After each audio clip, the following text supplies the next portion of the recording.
We do have Romans 1 open in front of you. That would be great. Mike took us through much of verses 1 to 16 last week, and so I'm going to do a very, very brief recap on a couple of those points, and then we're actually going to drill down a little bit into what Annika's just said as well, so we should really have a good grasp on some of these things by the end of the morning. We'll be studying Romans in our morning services in the main through till the beginning of December.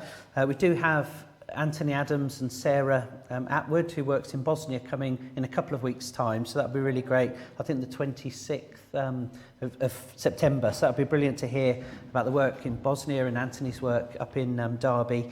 So we're looking forward to that. But generally, we'll be looking at Romans chapters 1 to 1 to 5 this term, just working through in the services, in growth groups as well. So we'll be drilling down a little bit into the application of these passages in our growth groups. So again, if you've not part of a growth group, do come and have a chat to me this morning. It's great to be part of a smaller group within the church and to dig a bit deeper into the passages that we're looking at on a Sunday. And Academy are doing Romans as well. I think Mike, is that right? Mike's writing some of the teaching materials and they'll be working through the same passages. So certainly for families, it would be a good opportunity to just be able to all talk a bit about Romans later in the day as well.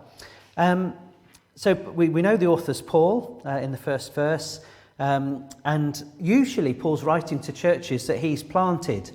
Sometimes Paul's referred to as a pioneer missionary. Him and his team were the first on the ground in a new place, a new town, a new city, and they came preaching the gospel, as we'll hear about in a minute in verse 16. He's not ashamed of this gospel. He went in preaching the gospel. People became Christians, churches were planted, and often then he's writing to those churches. So Philippi, Colossae, Thessalonica, these sort of places. He's writing to churches that he was there. He was the first one on the ground with his team, but not with Rome.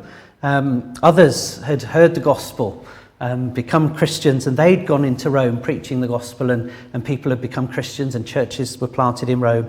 So it's a bit different. Paul hasn't been there. We saw quite a bit as it was read and as we looked at it last week, where Paul says, he's longing to meet them, he's longing to come among them.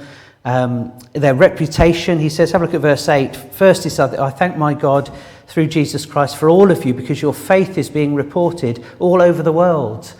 And so Paul's rejoicing in that. He wasn't the first on the ground. Others Christians went, but their faith, their trust in God is being told and spoken about, and he's heard about this and he's encouraged. But he is desperate to be with them. Verses 8 to 10, just sort of again scan your eyes down there. He's praying for them.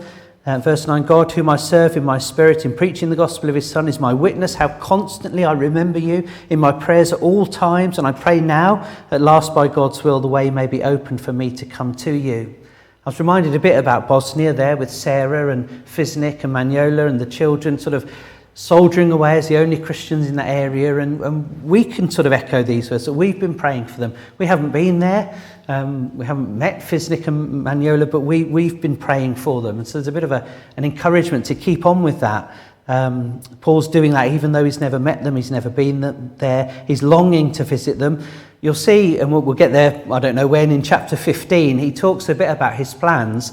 He tells them in chapter 15, verses 23 and 24, he wants to get to Spain. As far as he knows, the gospel hasn't got to Spain yet. And Paul wants to get to Spain. He wants to get back into his pioneer mode, to be the first on the ground, to see people converted, becoming Christians.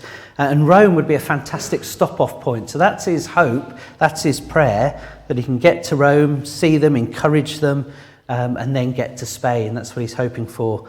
Of course, I don't think he will get there as far as we know. I think he'll actually die in Rome in the end. But he's told us in verse 15 that he wants to see them because he wants that mutual encouragement with them. He wants to speak to them about the gospel. He wants to hear them speak the gospel to him and talk about their faith and what God has done among them. He wants that mutual encouragement. And he says in verse 15 that he wants to preach the gospel in Rome. Yes, the church is established. Yes, the reputation of the church is doing the rounds. It's doing well. But Paul, he seems to be the sort of person, doesn't he, that nothing thrills him more than to see people getting in the lifeboats we've talked about, hearing the good news of Jesus, becoming Christians, putting their faith in him, being reconciled, knowing that grace showered upon them and their lives changed, knowing their eternities have changed because they've come to trust Jesus. He uses the word harvest. I want to see a harvest among you in Rome in verse 15. I'm eager, he says, to preach the gospel to you in Rome. I want to harvest among you, verse 13. And that's really, as Paul's talking about his plans and his hopes and his wanting to be there, that verse 16 then sort of erupts from what he says. He says, "For I'm not ashamed of the gospel, because it is the power of God that brings salvation to everyone who believes." First for the Jew, those with that Old Testament background and the knowledge of God and perhaps a faith and trust in God, he wants them to believe and come to know Jesus, and for the nations, the Gentiles as well. It doesn't matter to Paul what your background is, whether it's privileged or not, whether it's religious or not, whether you've got that history and the scriptures and you know some of what God has revealed or you know nothing. To Paul, he's so convinced of the power of the gospel, the power of God in the gospel, that he just wants to preach to everyone that they might believe and come to know the God who saves. Now, I want to just pause here, and then as you get an opportunity, I know you'll be tempted to talk about the tennis or whatever pick-up conversations you had a minute ago. But I want you to just think for a second, if you were to go into this week and you knew that you were going to perhaps be asked about what you got up to on Sunday, and in your mind you're thinking, well, I went to church on Sunday and we heard about Romans on Sunday, and you could tell them that, couldn't you? I want you to have a think about how you might feel about saying that to your work colleagues, family members, people in groups that you might see this week. And what about if you had the opportunity, just a sort of a little bit of an opening to actually say something about how you became a Christian to somebody this week? How would you feel in that moment as it's dawning on you, I could now tell somebody that? Or maybe a third person, when actually you could explain to them what it is you believe about Jesus. And you think, it's only a bit of an opening, but I could do. How would you feel in those sort of three moments? Have a bit of a chat. Don't talk about how you do it, but just how would you feel in those moments? What would be going through your mind? Just have a quick chat with your neighbour, or spin around if you've talked enough to your husband or wife. You want to talk to someone else, do spin around. Just take 2 minutes. How would you feel in those moments?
Would anybody feel brave enough to just say something? It could be your, or just generally your group, some of the kind of feelings that are out there in those sort of moments. Anybody? Yeah. We thought up here a bit about how some of us are, if someone asked us, how did you become a Christian, we'd be a bit suspicious why they want to know, are they going to try and get us or laugh at us for what we said? So we'd probably be happy to say, but a bit like thinking, how do we say it, like how's the right way to say this to not get in trouble or whatever. But then someone also said that they would be really pleased if someone asked them that, because it doesn't happen enough and they would love the opportunity. So there may be some sort of wondering as to why you've been asked, but also a feeling of being really pleased because it doesn't happen very often, and then your mind may be going to how could you be clearer, how might you answer. Yep, brilliant. Anything else? I should say we're really pleased to have the youngsters in, actually. I know some are down here and some are up on the balcony. And then they're meeting together a bit before church and afterwards as well, just to be and to be with us in the service as well for a bit. So it's great to have them up there. Yeah, Dave. I think we were talking about maybe being nervous and also nervous about follow-on questions and not having difficult, the big questions that we tackled a few years ago, and being equipped to be able to answer those. So we talked about maybe how we would feel about sharing what we're certain of, but struggling some of the challenging things. Yeah. So general, I don't know if that was nervousness mentioned anywhere else, or so a bit of a nervousness in that moment, and also conscious of where initial questions could lead. Could it lead to other bigger questions and difficult questions? And a couple more. Anybody got anything different? Well, as you know, I like talking. I think everyone here knows that. But because I don't have a filter, and when I'm talking to people, and I'm doing this cleaning now, I talk to people about my faith, if it comes up. And I think it's a privilege to be able to say, yes, and how did you become a Christian?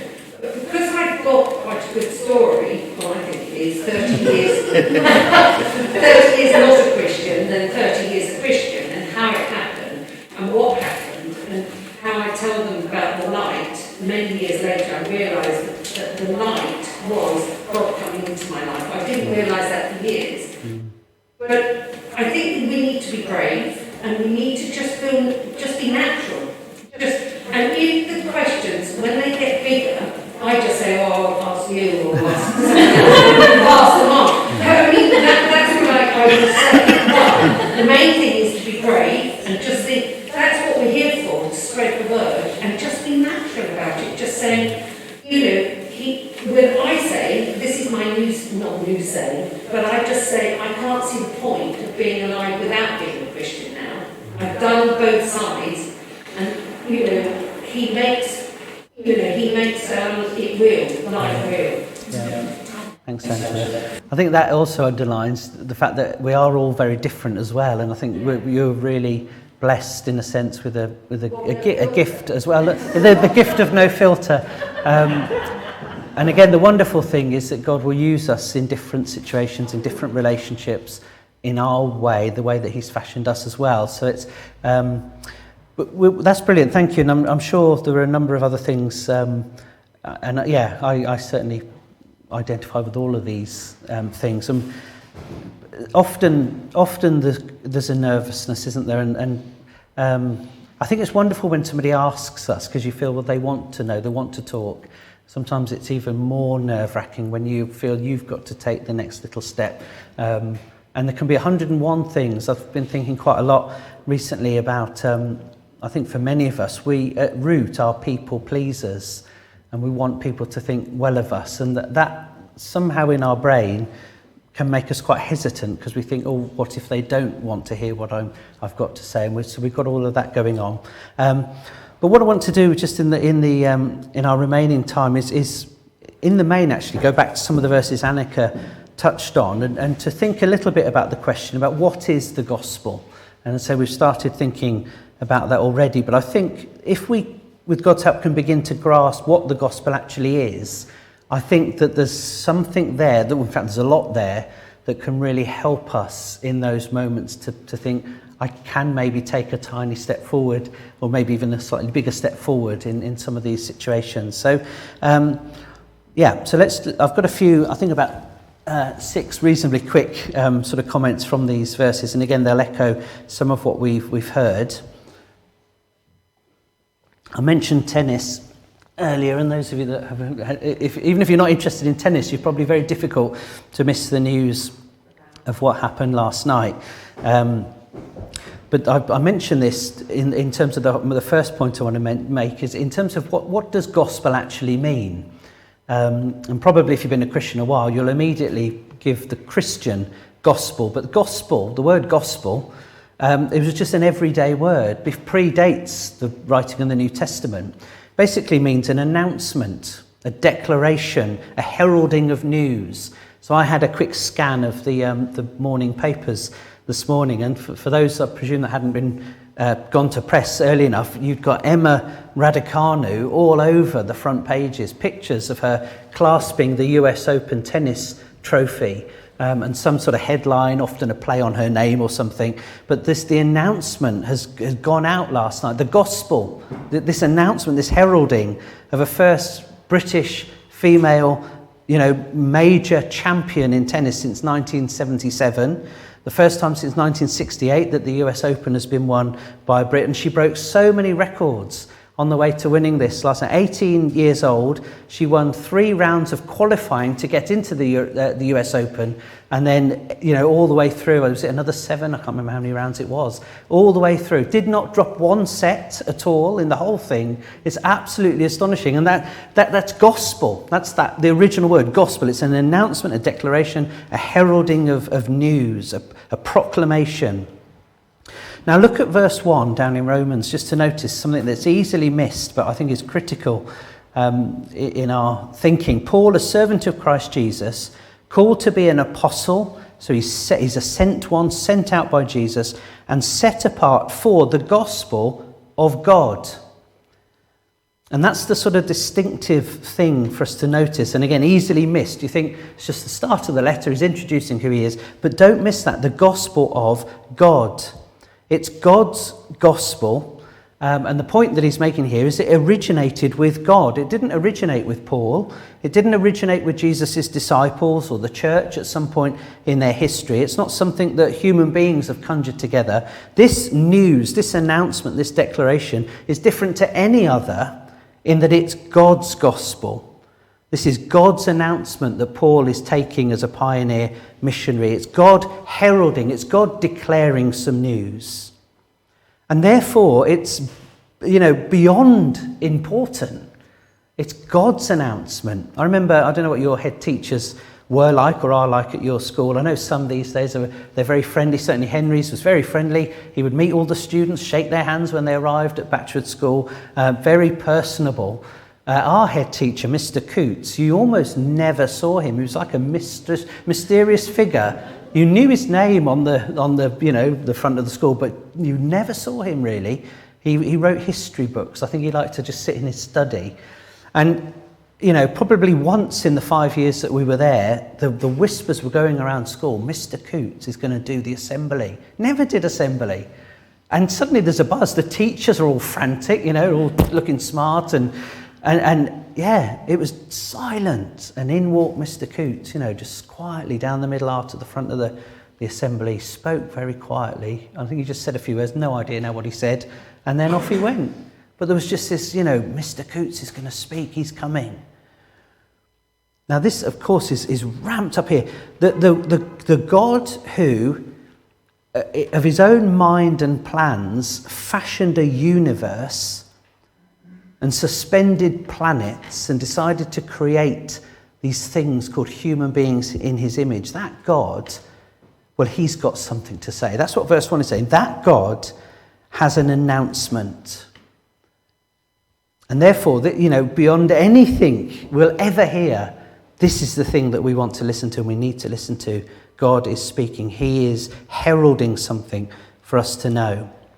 The third thing, so it's an announcement, it's God's gospel. The third thing, though, is that verse 2 tells us it isn't brand new. It's not completely new.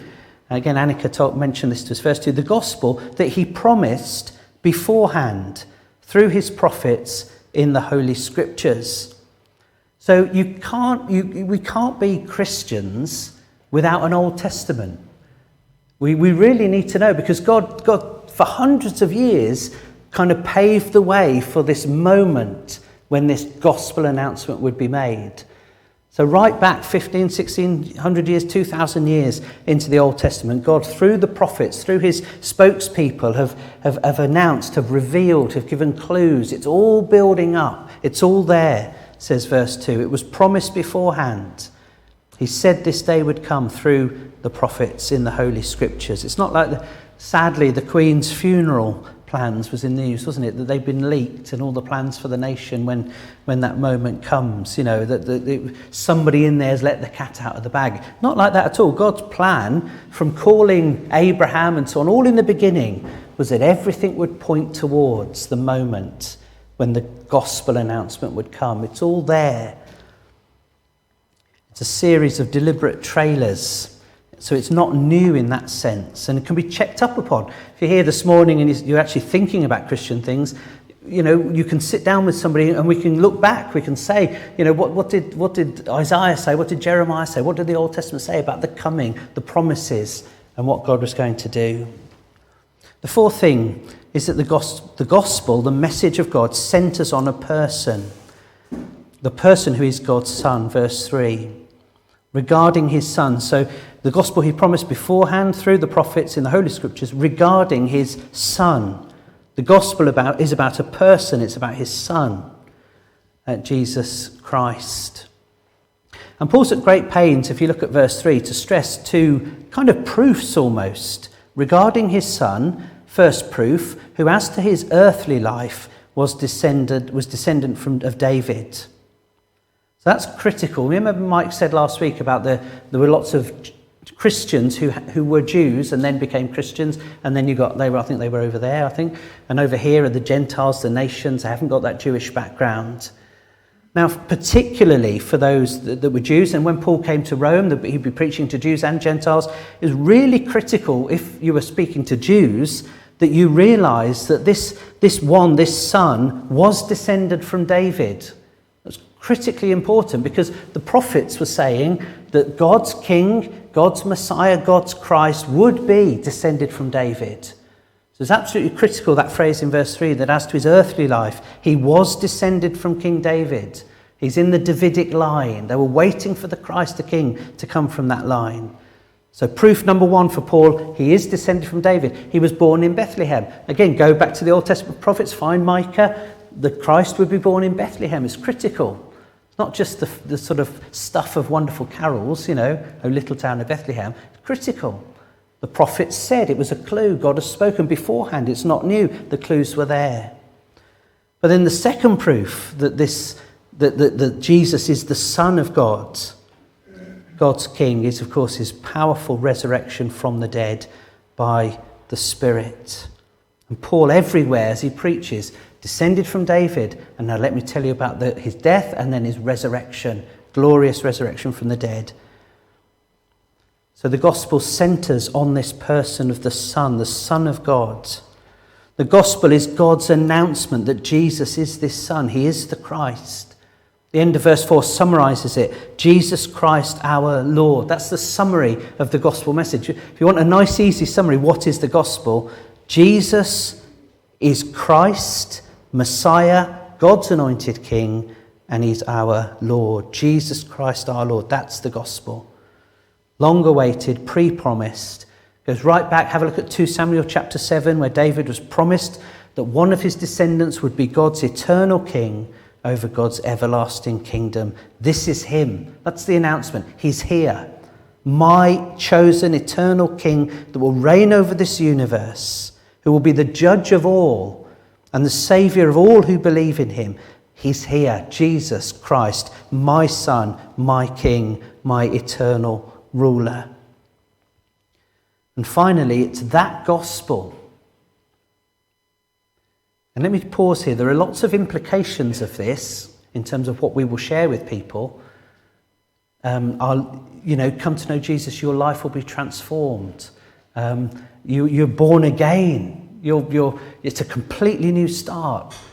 You will find life to be very different. As Angela said, 30 years compared to 30 years. And talk to Angela, the difference is incredible. And that's all good news. That's all part of the implications of the gospel. But that's not the gospel.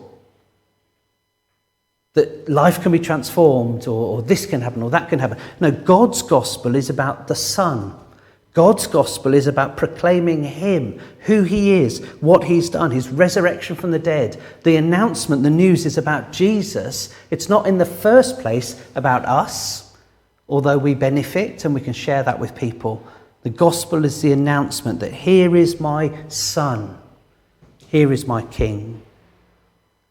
And that gospel announcement, those words, that message, as we've seen in verse 16, is the power of God to bring people to salvation.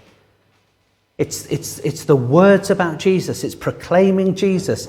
It's heralding Jesus, that as that message goes to people, the power of God saves them, transforms them, reconciles them, washes them, brings that born-again experience in them.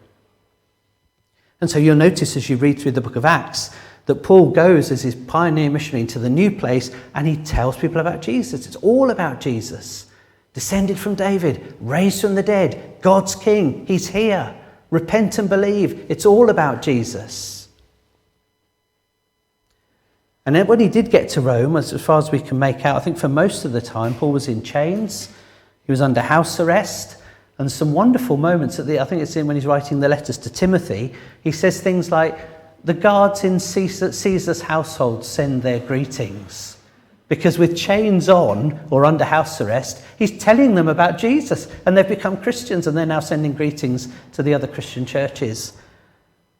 Paul is utterly convinced that this gospel is the power of God. Talk about Jesus, proclaim Jesus, and the power of God will be seen. And for 2,000 years we've seen that. All over the world, country to country to country. It's one of the most exciting things for me, and we must encourage Sarah in Bosnia. I think they're still waiting, to see somebody become a Christian in that little town of Konic. It will happen. It will happen. The gospel message about Jesus is the power of God, the power of God that fashioned the universe. It's his power to bring and change a life and to change an eternity through this message. So when she comes, let's keep praying for her and Fisnika Maniola and keep encouraging her while they're waiting. She's been there a few years now and they're longing to see the power of God change a life. We need to stand around her and say to Sarah, keep doing what you're doing, keep loving people, keep speaking about Jesus, because you will see the power of God. And on the day that we get to heaven, there'll be people there from that little town of Konic, there is no doubt. We need to stand with her and pray for her. So let me just take you back to your conversations just to finish. Can I encourage you as we go into this week to pray that God would give you and me confidence in this gospel. Confidence in this gospel. There's so much here in Romans 1 that screams that's the place we can be confident. I had some new golf clubs for my 50th birthday,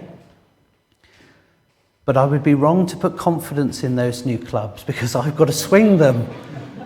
And that's the annoying thing, I'm so lovely, they're so shiny, but I've still got to swing them, that my confidence is like this because it's me on the other end of the club. But that's not the case with the gospel. Yes, we are the mouthpiece. Yes, we feel nervous. Yes, we're concerned what questions we might ask, and we want to have God's wisdom around that.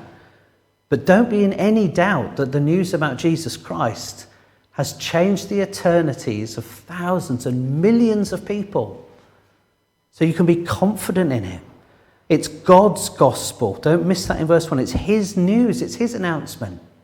It's come from him. His power is within that message. It was pre-promised over hundreds of years. Again, if you want your confidence, skim through the Old Testament, see the picture building. Almost nothing really that we see Jesus doing wasn't predicted. That should bring us real confidence. We've not got time now, but have a read of Galatians 1 later today. Paul says there that even Paul was set aside from his mother's womb to be this pioneer missionary. So even, before Paul was even born, God knew Paul, the persecutor of the church, will be my chosen instrument to take the gospel to the nations. God is all over this. We're not here by some mistake or accident this morning. You're not at Roundwood School or Sir John Law's School or in your place of work, your office, your family, by any accident. God has sovereignly been planning the gathering of his people since the beginning of time, and it's being worked out now in our experience and around the world. So have confidence in the gospel. And secondly, picking up on verse 16, don't be ashamed of the gospel. And I think, again, we haven't touched on that, but I think underneath our nervousness and our concern, sometimes there's a little bit of shame in there as well. Ashamed to be known as a Christian, as a follower of Christ. Ashamed in terms of what will people think of what we have to say. So that's something, again, for us with God to think about and pray about. But the question, and we'll finish with this, why would Paul be ashamed? Paul, we often see him as a superhero. Of course he wasn't, and he was still sinful and everything like that. But why would Paul be ashamed? Why would he say, I'm not ashamed? Where's the temptation to be ashamed? And I think when you look at the passage, have a look down at verse 14. I wonder if his potential shame and the shame of Christians back then is linked in there in verse 14. Paul says, I'm obligated both to Greeks and non-Greeks, both to the wise and the foolish. And I think that when you divide people up back in the day here in Rome, you've got Jews and Gentiles as two big groups. But within the Gentiles, you've also got two groups. You've got the Greeks and you've got the non-Greeks, or the Greeks and the barbarians. So they haven't got the Jewish background. They're just people like most of us. But you've got the Greeks and the non-Greeks, the Greeks and the barbarians, these two groupings. The Greeks, well, they're the educated. They're the philosophers. They're the sophisticated. They're the intellectuals. They're known as the wise. They're the people when Paul went to Athens that would just stand around talking about the latest ideas. They're the university sort of crowd. They're the thinkers. And I think for Paul and the Christians that he's writing to in Rome, that group of people and encountering that group of people is quite difficult, really, because, well, they also, I think, because of their intellectualism, their sophistication, their wisdom, that the message of a crucified saviour of the world, well, that's pretty laughable. They will either visibly and in a seen way or in a more hidden way be scoffers. These primitive beliefs. I saw, and I'd recommend this, have a look, find on YouTube, John Lennox debating with Richard Dawkins. It's an amazing watch, just to watch the intellectual arguments. John Lennox, as a Christian, I think absolutely fantastic. Having done a little bit of philosophy, and I'm no expert, I felt like John Lennox actually ran rings around Richard Dawkins from that point of view. But it's an enjoyable, it's kind of a more palatable boxing match, just words and chatting and discussing. But Dawkins is completely serious throughout this debate until the end, when John Lennox mentions the resurrection of Jesus, at which point Richard Dawkins just laughs. And he looks at the audience and says, need I say more? I thought we were having a sensible conversation. That's the Greek here in Romans. The philosophical, sophisticated, intellectual, the wise. And the temptation for us as Christians is that we can be ashamed of this message. That people may laugh at us. People may think we're a bit, we're not all there. That we believe fairy tales. And the temptation is for us to feel embarrassed, to lay low? Have you ever had this thought that it's my faith. I don't need to, it's just private, it's my faith. Paul says, I'm obligated both to the Greeks who think they are wise, but he doesn't say this, but are really actually fools. The wisdom of Christ makes fools of these people that think that they're so wise and so sophisticated. But Paul is not ashamed. He will never be ashamed of the gospel about the Son, Jesus Christ, because, verse 16, it is the power of the universe's God. The gospel is the power of this universe's God to bring salvation to everyone. Everyone who believes, Jew, Gentile, wise Gentile, foolish Gentile, doesn't matter. God's power is in this message. So Christchurch Redbourne, believe that. Pray that God would help you to believe it more and more and more. And let's pray for that courage in our own way, in our own relationships, to speak of Jesus.